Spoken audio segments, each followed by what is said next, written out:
Dear learner on the platform of MOOCs. Now, today we are going to start the study of the personal administration of United States of America. I am Professor Nafis Ahmad Ansari from Department of Political Science, Aligarh Muslim University. The administrative system of the USA is based on the principle of federalism, which means that the power is divided between the national, that is the federal government, and the state governments. This division of power is outlined in the constitution, with certain powers granted to the federal government and the rest left to the state government. This balance of power allows for more efficient and effective administrative system as the responsibilities are shared between the levels of the government. When the leaders of 13 colonies sat together in Philadelphia for the purpose of drafting the Constitution of United States of America, there the states were not much interested to transfer to the power to the central government and create a strong central government in the name of United States of America. So, in that circumstances, it was very essential that a very clear picture has to be developed so that the identity of the state government has to be present in the constitution itself. So, on keeping this in the mind, the federal nature of the government, that we say the central government, was given a power which is explicitly related to the relations and strength of the unity among these states. The federal government also has a complex bureaucracy, which agencies and departments responsible for carrying out specific functions.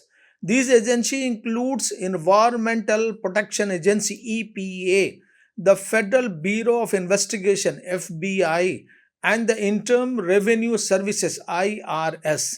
These agencies are headed by appointed officials and are responsible for implementing policies and laws at the federal level.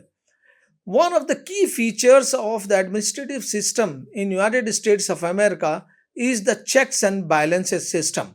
This means that each branch of the government has the power to check and balance the other branch to ensure that no branch becomes too powerful. For example, the legislative branch, that is Congress, it is known in India, we call it Parliament, can pass laws. But the executive branch, that is the president, has the power to veto. This system ensures that no branch of the government has too much control and helps to maintain a fair and balanced administration. So, by this, it is very clear that any law has to be formulated, that law has to be initiated in the Congress. The Congress, our debate and discussions, they approve the law, that is the legislature. But that legislature too has a interference in the form of a power by the president. So if the president finds that the legislature which is passed by the Congress is something which is going to affect the different branches of the government or infringing the rights of the people, this president has a power to stop that legislature in the form of a veto. Another aspects of administrative system in United States of America is its focus on accountability and transparency. The government officials are held accountable for their actions and decisions, and there are systems in place to ensure that they are not abusing their powers. Though they are having a huge authority and power, but they have to be accountable for it, and they are always been taken care of by the agencies that are not misusing this authority and power. For example, the Government Accountability Office GAO conducts audit and investigation to ensure that the federal funds are being used properly and efficiently. So what it means, the funds that is being used by the government, particularly when we talk about the President of United States of America, that fund is being not used by discretions by the president. It has to be used with certain rules and regulations, and proper utilization of that fund is needed, and it is being scrutinized by agency which is known as GAO. At the federal level, the administrative system is led by the president, the executive branch head. The president is responsible for implementing and enforcing laws as well as managing the duty day to day operations of the government. The president is assisted by a cabinet which is made up of heads of various government departments such as Department of Defense, Department of Education, Department of Justice, etc. These departments are responsible for overseeing specific policy areas and providing services to the people. That is, that the department of, for example, education. That this department is responsible for promoting education and providing facilities to the students in their educational aspects. And this is the duty that is to be carried out by this department. At the state level, the administrative system is led by governors who are responsible for a day-to-day operations of the state government. They are assisted by the state agencies responsible for implementing policies, providing services specific to the state. So the functioning of the state is being carried out by the state agencies, but this functioning is being monitored and being taken care of by the governors of that state. So it means every state is having its governor, and the governor is the highest authority which is taking care of all the functioning which is going on in that particular state.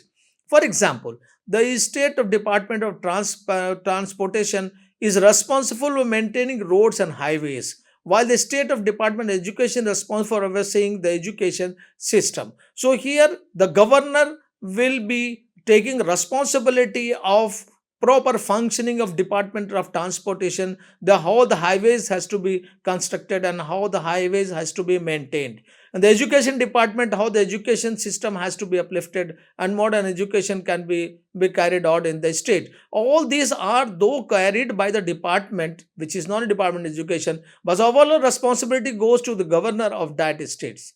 Let's talk about the evolution of the personal administration in United States of America, where system known as the spoil system prevailed.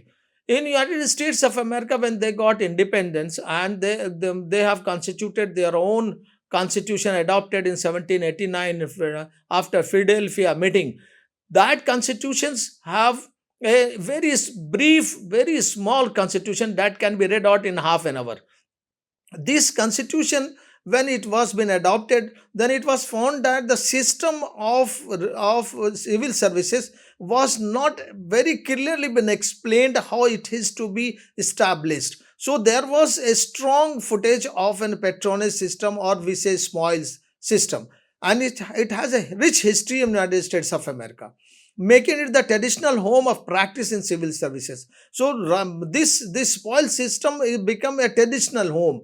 That is, the system has been carried out for a longer period of time.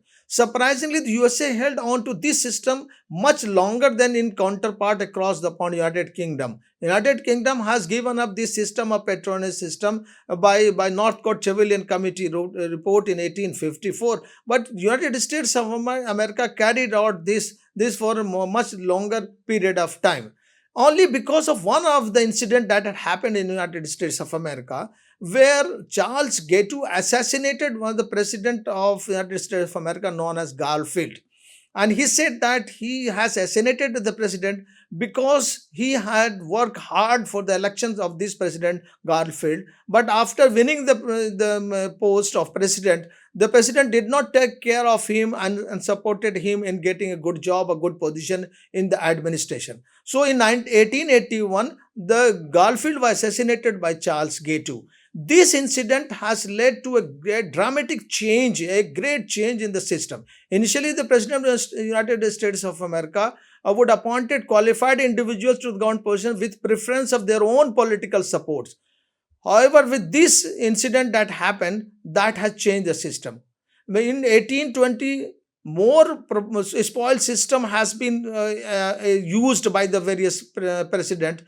Then when this incident of assassination took place, then a need was demanded in United States of America. Before that, they were enjoying this spoil system. Whenever a new president assumed office, they would often dismiss significant number of the servants appointed by the opposition party and replace them with the members of their own party, regardless of their qualification or fitness of the role. While This spoil system gained particularly popularity and prevalence during the President Andrew Jackson tenure.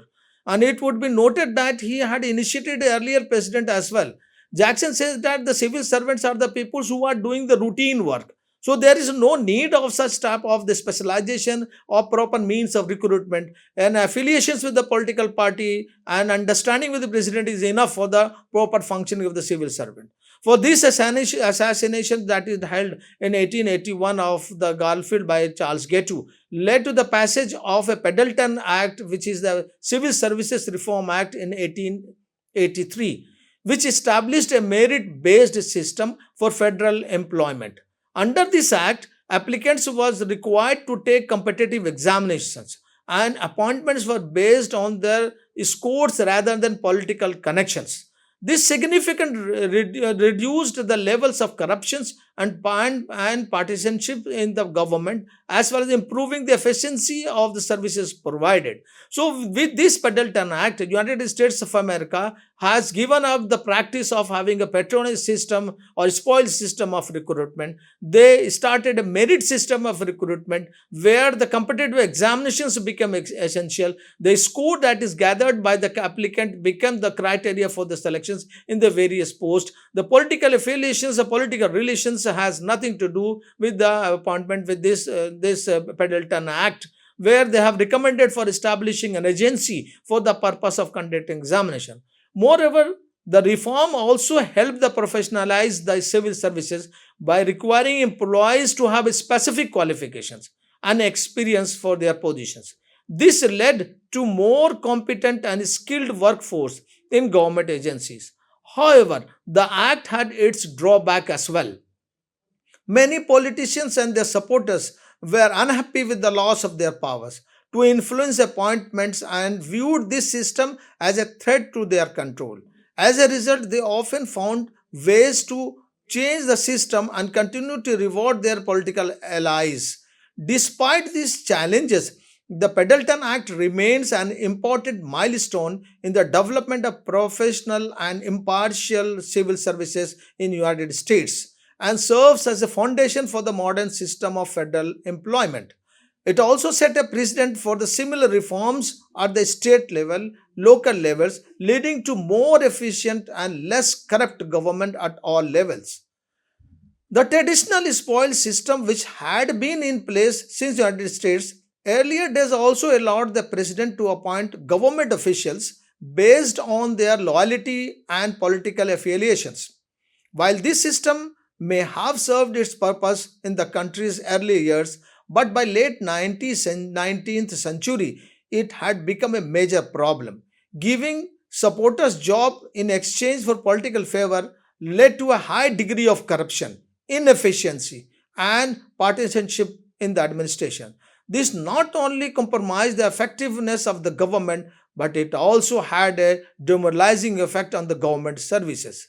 As a result, a public movement for reforms began to got a momentum. However, it was not until the shocking assassination I told you that about the President Garfield in 1881. This incident has shaken and the reforms was forced to be taken care of. In response to the tragic event, the Congress has passed this Pendleton Act. Now, where what we find that the Pendleton Act also helped to professionalize the civil services by setting a specific qualification and experiences required for different positions. This means that the government employees were now selected based on their skills and abilities rather than their political affiliations. This led to more competent and skilled workforce in government agencies, which in turn improve overall functioning of the government. However, the Pendleton Act faced a fair share of challenges that is we have seen, and people they tried to deviate from the act and took the help of their political bosses for the purpose of getting a recruitment in the services. In conclusion, the Pendleton Act Reform Act of 1883 significantly changed the government operated and management employees. It replaced outdated and corrupt spoil system. A merit system has actually been accepted. This Pendleton Act was a significant piece of legislation that brought about several important changes in the way government jobs are filled in the United States of America. One of the most significant features of this act was the partial abolishment of the Jackson's spoil system, which has been in place for decades and allowed for the appointment of the government employees on the basis of political affiliation rather than merit. The Pendleton Act firmly established the merit system, which meant that employment in the government would have been based on the open competitive examination rather than political ties. This has a major step towards ensuring the most signified and capable individuals were selected for the government position. In addition to this, the Pendleton Act also established United States Civil Services Commission, which was responsible for examining and determining the suitability of all the candidates seeking employment in the classified services of the government. So, the Public Service Commission that we say is being established because of this Pendleton Act. This classified service referred to the positions considered for higher importance and required a certain level of expertise and competence. By establishing this commission, the Act aimed to ensure that only the most qualified individuals were appointed to these positions, further promoting the merit principle.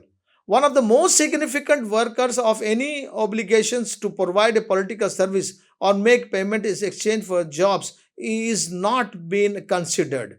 This was a major shift from the previous system where political contribution and favors often significantly secured government position. With the implementation of the merit system, the government employees were now selected solely based on qualification and abilities rather than political affiliation. However, it is important to note that Pendleton Act only applied to the national level of the government and did not extend to the state and local level of the government services. This meant that merit principle was only applied to small percentage of the federal position. Approximately only 10% is being included in this merit system of the recruitment. This limitation was due to the fact that the act was not well received by all politicians and was met with resistance, particularly at the state and local levels. Nevertheless, the Patent Act was a crucial step towards the reforming the hiring practices in the government and promoting a more qualified and efficient workforce. The Brown Law Committee recommended the creation of Executive Office of the President, which is responsible for providing administrative support and policy coordination to the President. The first Hoover Commission in 1949 focused on improving efficiency and economy in the federal government and recommended the creation of General Service Administration to manage federal property and resources. The second Hoover Commission aimed to modernize and streamline the federal bureaucracy by implementing personal reforms and promoting interagency cooperations. These initiatives had helped to strengthen the civil services system and promote the merit principles in federal employment. However, there also has been challenges and controversies surrounding the civil services system in United States of America. The Hatch Act of 1939, which prohibited federal employees from engaging in the certain political activities, faced criticism for limiting the political rights of the government workers. In 1978, the Civil Services Reform Act was passed, is an attempt to address issues such as employees' rights, performance evaluations, and pay and benefits. Despite this efforts, there has been allegations of political interference in hiring and promotions process within the services, highlighting the ongoing struggle to fully eliminate the spoil system in the United States of America. Overall, the Ramspak Act of 1940 and subsequent reforms has significantly transformed the federal civil services system in the United States of America. But it remains a work in progress as the country continues to continues to strive for a fair and efficient government workforce. The history of civil services United States of America has been a long and evolving one. From its being in the early colonial period to the present day, the civil services has played a crucial role in the government's functioning and the people's well-being. The early days of the civil services United States of America can be traced back to the British colonial era, where positions in the government were filled through the patronage and political favoritism.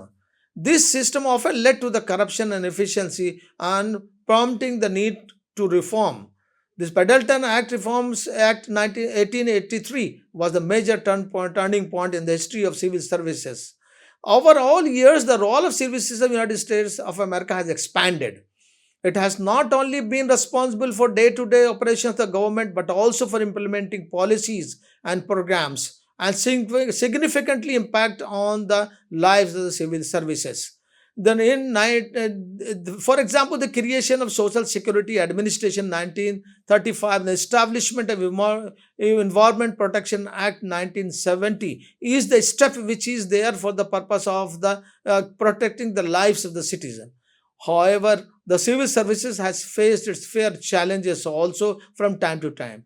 Today, the civil service in the United States of America continues to play a crucial role. And we can say that with the civil service of the United States of America has proved its effectiveness with the reforms that has been taken gradually, which has started in 1883 with the Pendleton Act, where they have adopted the merit system and giving up the patronage system or a spoil system. And with the changing of the time, in the beginning, when the Pendleton Act only has given 10% of the federal positions in the merit system, more and more post has been transferred in the commissions for the purpose of recruitment based on the competitive examinations. So we can say that when we see the history of the civil services system United States of America, the history says that the system which has been in the beginning was completely controlled by the political affiliations, completely controlled by political parties, have started deviating from that positions because of various reasons. Though one of the incident that we have discussed before, the assassination of the President Garfield by Charles Ghetto, is the incident which has given a great debate among the community for the purpose of the reforms. But at the same time, the corruptions which was prevailing in the system of the patronage system, the system of protections by the bosses, and the inefficiencies in the administration, where the people without going through the qualifications and their abilities, they were given the key positions in the administration, was creating a lot of problems in the development and in the utilization of economic resources. The funds was malpractices in the funds was carried out very effectively by these officials for the benefit of political parties. Another very important thing that we have seen in the past, that whenever new party used to come, no matter how efficient the civil servants used to be, if they are having affiliations with other political party, they used to be removed from the civil services and new vacancies been there for the purpose of adjusting their political workers. So that was the thing which has been not proved to be very good for this administration of United States of America. And United States of America gradually thought of having reforms. And this, they have gone through various reforms that we have discussed, where the important step actually what we find is taken by the system or the conference which is held, which is known as the conference of Monobrook. Monobrook conference number 1, number 2, number 3, all these conferences are the conference which contributed a lot in the system of reforms in the civil services. This Monobrook conference is a conference which was been there for the purpose of giving suggestions to the government by the experts in the field, and these commissions have helped them. The Hoover Commission also plays very important role in the reform and the system of the reform modernization of the civil services. And then Hatch Act is again very important act which is related to the rights which has been determined to these people. Ramspact Act 1949 also has a great influence in the system of reforms in in the civil services in the United States of America. So after passing through these stages, where it was ruled by the colonies and got independence in the Philadelphia after Philadelphia discussions, and where they have established the system of the of a United States of America by adopting a constitution in 1789. They have very promptly and very seriously has taken the issues of reform since in 1883, and now they have a system of administration which we can say most effective system of the public personal system that is there in throughout the world. Thank you very much.